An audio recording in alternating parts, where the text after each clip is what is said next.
Oh, March Maro.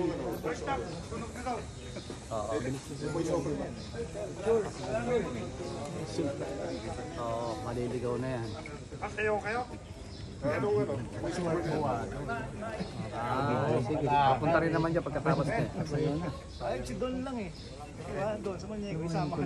Sige, sige. Eh, baka yun ang promotor na naman ako eh. Pinolo, mainit na, higa ka na. Ay, gusto mo gilamos dyan.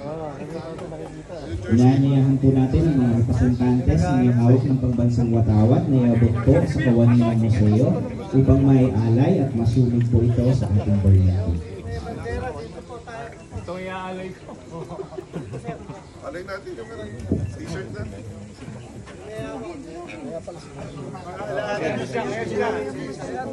Andiyan ko, apuntin! Fuego! Sinunod pa sa meeting ko. JJ, kung ginawa mo, sabi ko dapat.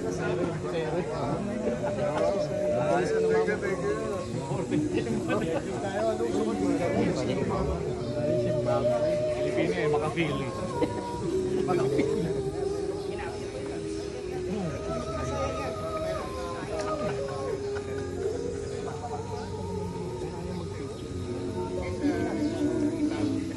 Tawag ka naman yung susunod buwan.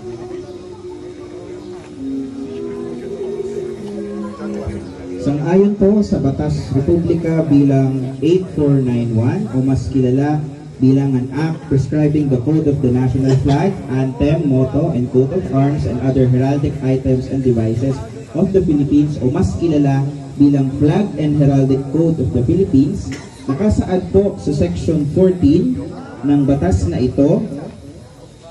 Hayaan niyo pong basahin ko para sa kaalaman ng lahat. A flag worn out through wear and tear shall be not thrown away. It shall be solemnly burned to avoid misuse and desecration. The flag shall be replaced immediately when it begins to show signs of wear and tear.